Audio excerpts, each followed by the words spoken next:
pagi semuanya. Selamat pagi. Yes. Saya ingat quote salah satu dari quote-nya Pak Adi. Pak Adi itu pernah bilang seperti ini. Sisa uang yang kamu miliki bisa betul ya? Misalnya nih, kamu dikasih uang 100.000, kamu pergi ke grosir, belanja bulanan, habisnya 75.000, sisanya berapa nak? 25.000. Nah, bisa kau hitung ya, sisa uangnya ya. Tapi Pak Adi ngomong, manusia tidak bisa menghitung sisa hidupnya. Ada yang bisa menghitung kira-kira usiamu berapa tahun lagi?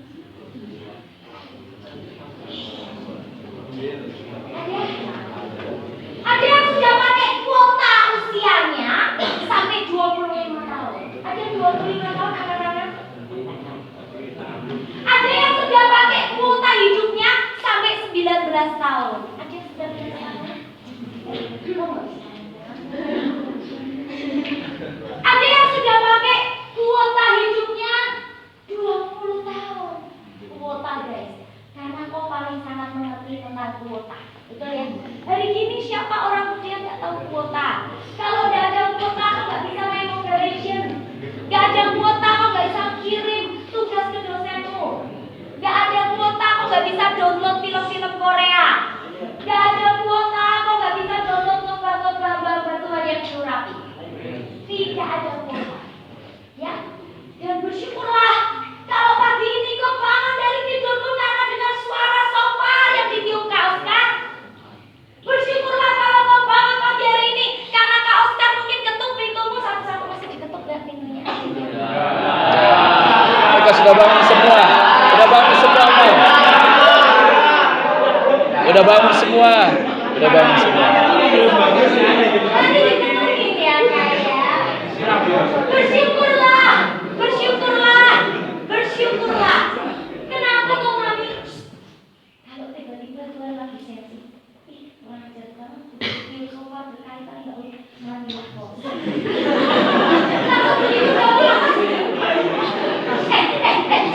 aku nggak bohong loh, serius. Konon, menurut cerita dari seorang staf, bapaknya Pak Amin meninggal. Luar biasa sekali. Waktu makan malam seperti biasa. Kalau makan sama istrinya, sama anaknya, keluar tidur. Makan. Nah dia ngasih gini, terus tiba-tiba kayak gini aja. Gini. Udah hilang. Makanya semuanya pada syok. Termasuk Pak Amin juga ya. Kita doakan Pak Amin ya nanti ya. Supaya dia selesaikan studinya di tempat ini. Bapaknya nggak sakit apa-apa kok. Jadi seperti biasa. Kalau makan malam biasa makan sama-sama. Malam atau siang lupa. Duduk gitu sudah ada istrinya, adiknya Kak Med ya kalau nggak salah. Terus makan. Tapi mau masukin ke sini lagi mau sudah sempat. Kok nggak pernah lagi? Waktu kau bayar pulsa, lagi semangat kerja boleh. Siapa yang kemarin? Yang kemarin. Gak rasa sakit apa-apa ya, gak pernah ngerti. Akhirnya tiba-tiba yang paling Pak Matius, tolong gantiin aku. Terus dia di ujung, tiba-tiba dia gak ada lagi main pulsa. Usianya muda, siapa yang gak kenal? Kami menyempatkan diri kami. Tengok si akunnya kami. Dengarkan baik-baik. Kau gak bisa menghitung sisa kuota usiamu yang berhasil dalam hidup. Mami sih bersyukur lebih diberkati dari kalian karena sudah 40 tahun kuota mami yang bisa. Papimu lebih diberkati lagi karena sudah sekian lagi lebih lagi dari mami menghabiskan kuota waktu usia. Dengarkan anakku, dengarkan baik-baik. Yuk, 1 Petrus 4 ayat 2 sampai 3. 1 Petrus 4 ayat 2 sampai 3. Aku baca ya. Supaya waktu yang sisa jangan kamu pergunakan menurut keinginan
sebelum kamu ke sini, apa yang kamu lakukan dengan hidupmu?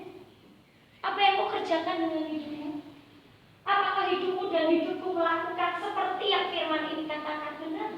Hidup dalam hawa nafsu, keinginan, mabuk, pesta pora, penyembah berhala, semuanya itu. Semuanya itu mungkin yang kita lakukan. Semuanya itu mungkin yang kita kerjakan. Tapi dengar baik-baik. Efesus 5 ayat yang ke-8. Efesus 5 ayat yang ke-8. Sudah? Memang dahulu kamu adalah kegelapan, tetapi sekarang kamu adalah terang di dalam Tuhan. Sebab itu, hiduplah sebagai anak-anak. Ulangi lagi ya. Memang dahulu kamu adalah, tetapi sekarang kamu adalah di dalam Tuhan. Sebab itu, hiduplah sebagai anak. Saya suka sekali karena ayat 9 bilang seperti ini. Karena terang hanya berbuahkan kebaikan, keadilan, dan kebenaran. Dan ujilah apa yang berkenan kepada Tuhan. Pagi hari ini ketika saya merenungkan firman ini mengingatkan saya kembali. Apakah saya masih hidup di dalam terang, atau saya mulai kembali lagi hidup di dalam kegelapan? Hidup di dalam terang itu hidup yang seperti apa sih? Saya kasih tahu bedanya terang dan gelap. Semua tangan angkat ke atas. Walaupun belum mandi gak apa-apa. Semuanya mesti ready. Angkat tanganmu. Dirinya semuanya dua-dua. Dua-dua. Ya? Oke. Kafran berdiri. Berdiri Kafran di situ berdiri. Angkat tangan. Hoi, hoi, hoi. Angkat tangan. Ya? Matikan lampunya. Angkat tangan. Sekarang nyalakan. Thank you. Tahu bedanya, ini namanya terang. Tadi waktu lampunya dimatiin karena sudah ada matahari, jadi agak terang dikit, masih kelihatan wajahnya. Dengarkan, orang yang hidup di dalam terang, dia tahu bagian-bagian mana yang diperlukan dalam hidup. Orang yang hidup dalam terang, dia akan hidup dalam pertobatan. Bayangkan kalau lampu itu tadi dimatiin setel, terus misalnya di sini kotor, ini ada bekas makan keripik gitu ya, itu perlu disapu, ada sisa tisu-tisu. Kamu bisa nggak bayangkan kalau ini malam terus lampu dimatikan, gimana caramu membersihkan ruangan ini? Ya pokoknya dibersihin aja lah mami, aku tugasnya di sini ya pokoknya bersihin semuanya. Kulipat suruh lipat peta ya kulipat, tapi petanya bisa dilipat nggak bisa, tapi pasti berantakan. Masih ada kerikil ini di sini, masih ada kotoran di ujung. Kalau lampunya dimatikan, sedangkan anak-anak muda dengan gagahnya dia bisa bersihin hidup gua sendiri, aman bos. Gua ngerti mana yang baik, mana yang benar. Dengarkan aku. Kalau kau tahu kau bisa bersihkan hidupmu sendiri, maka tidak ada ayat yang namanya ini. Yohanes 8 ayat 12. Maka Yesus berkata pula kepada orang banyak katanya, akulah terang dunia. Barang siapa mengikut aku, ia tidak akan berjalan dalam kegelapan, melainkan ia akan mempunyai terang hidup. Tidak ada satu orang pun yang bisa membersihkan hidupnya brengsek, bobrok, penuh dengan hawa nafsu dan keinginan. Tidak ada. Sampai orang muda ini harus berjumpa dengan terang itu sendiri. Terang itu bukan lampu. Terang itu adalah pribadi Yesus sendiri. Itulah terang. Karena hanya ketika terang seperti ini, maka kita tahu, oh ada kotoran di sini. Oh ada yang makan keripik. Dia ini. Ada lagi yang kecil. Oh ini ada lagi di sini. Kalau terang. Tapi tadi waktu lampu dimatikan, aku nggak tahu dan memang nggak lihat tadi kalau ada kertas di sini. Waktu terang itu tadi aku nggak lihat karena warnanya hampir mirip semua warnanya. Hanya di dalam terang, di dalam Yesus kau bisa bertobat. Dengan kekuatanmu sendiri, sok-sok mencoba melakukan ini dan sebagainya. Terbatas. Makanya kenapa Tuhan Yesus bilang, akulah terang hidup. Kalau kau tinggal di dalam Yesus, otomatis hidupnya jadi terang, bukan gelap. Kalau kau tinggal di dalam Yesus, otomatis kau akan hidup dalam pertobatan. Hidup dalam pertobatan itu setiap hari. Setiap hari. Kalau kau hidup dalam pertobatan, kau tahu, oh iya ya, ternyata nih aku orangnya keras kepala, dikasih tahu staf, dikasih tahu mami, masih aja ngeyel. Oh iya ya, ternyata nih aku orangnya malas banget ya. Aku hanya pakai pembenaran aja.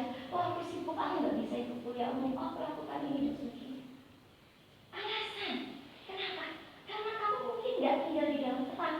Karena kamu nggak tahu kalau kau tinggal di dalam terang, terang hatimu tidak akan sekeras dan sebatu seperti itu.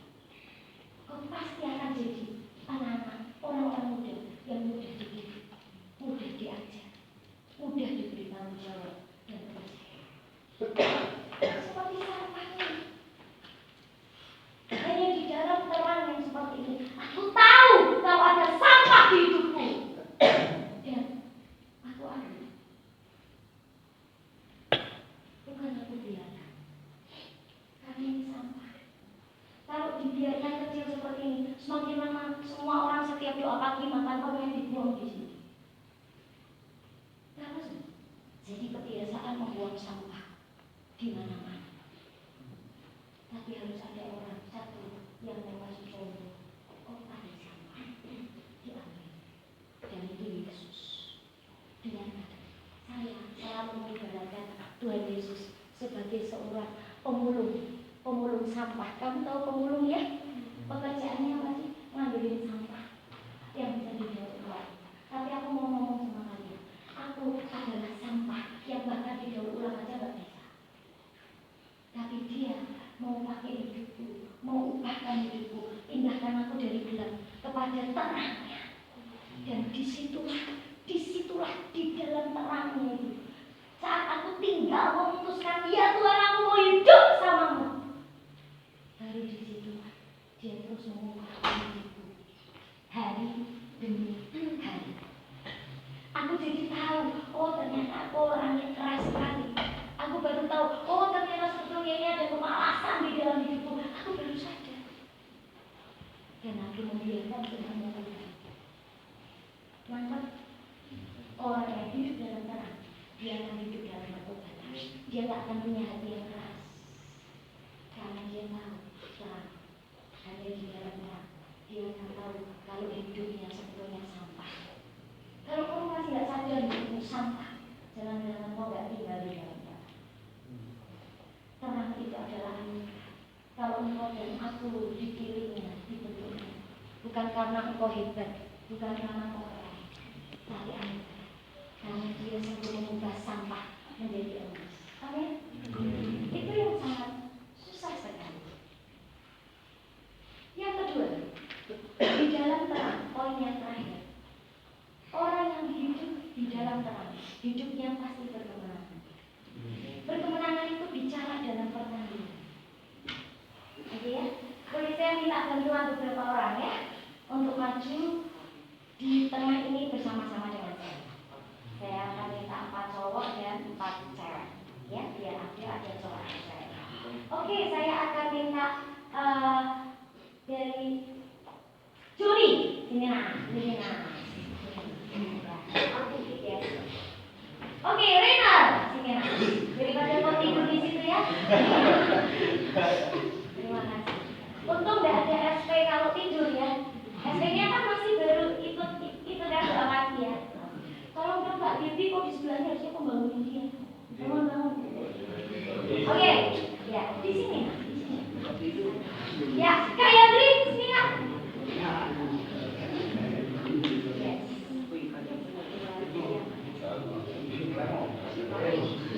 Kak Bibi deh, boleh. Kak,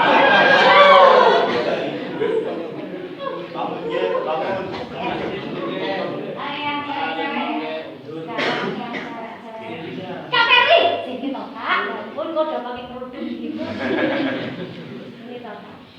Kak Kristin mana ya Kak Kristin? Kak sini Kak. Oke.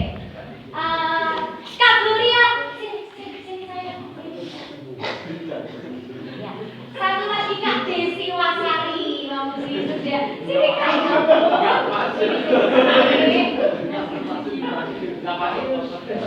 Sekarang yang merah kelihatannya bagus banget kalau sama merah dadapan. Ini kakak dadapan.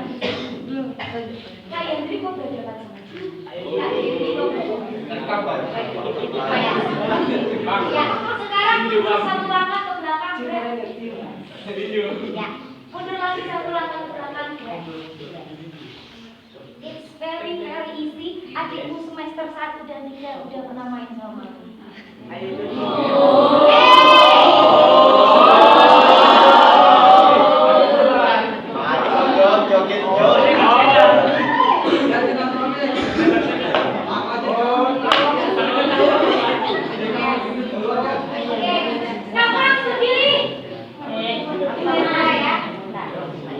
Seperti biasa, ikuti perintah saya.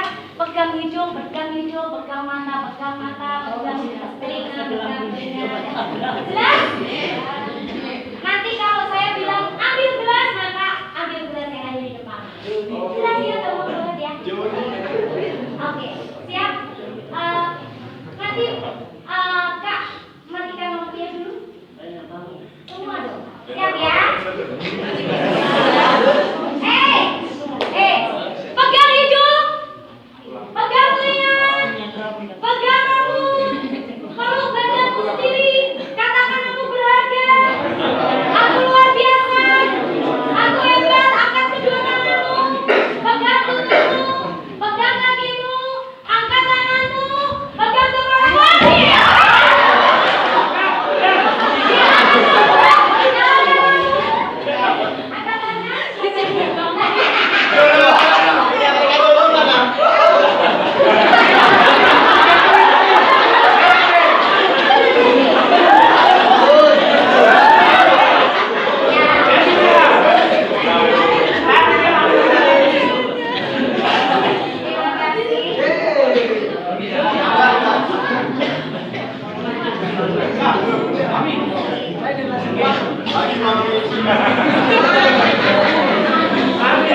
Silakan duduk, terima kasih.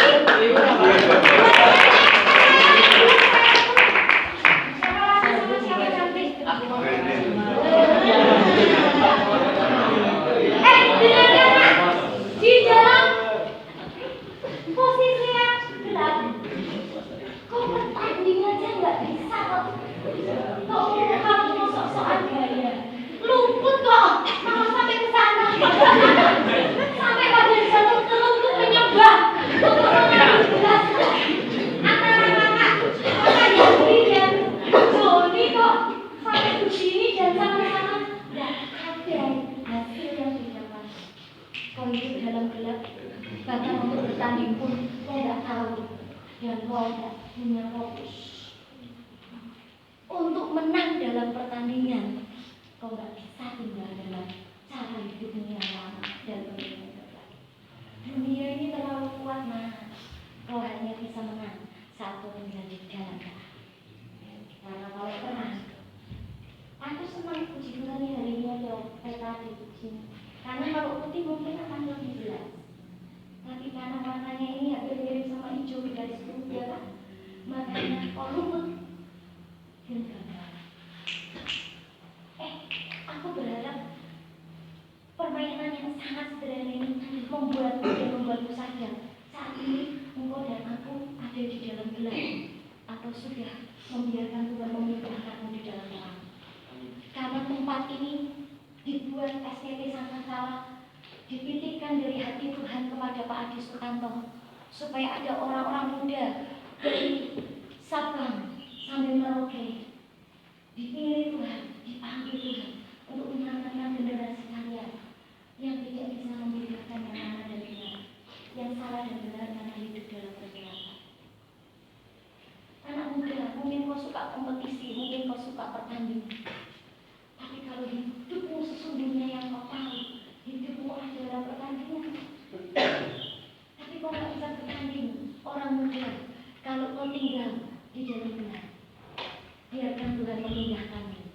bilang kepada yang terang.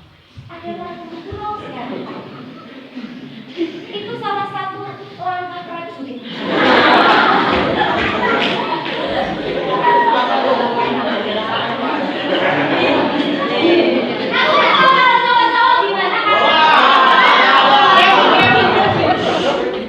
Kalau cewek-cewek luar biasa karena tentunya sampai kamar saya.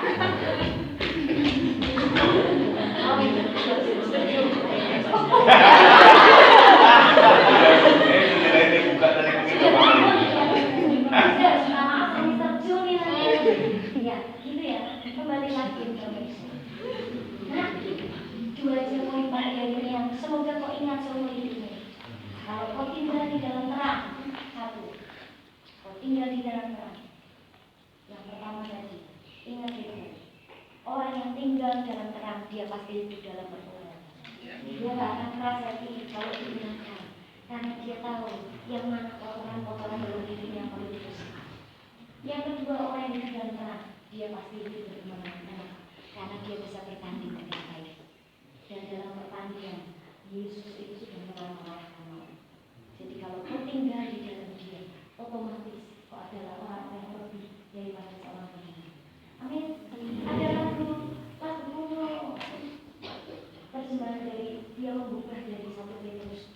Kamulah bangsa yang terpilih, imam madrajani, bangsa yang kudus, umat kepunyaan Allah, untuk memberitakan perbuatannya yang memanggil engkau dari gelap pada terangnya yang ajaib. Kira makmu cuma bisa lagu penyembahan. Sorry bro, makmu juga bisa lagu firman. Firman lagu yang kuat sekali mengingatkan saya, Mel, kau sudah hidupmu ini sudah diubah, dipungut Tuhan dari gelap kepada terang.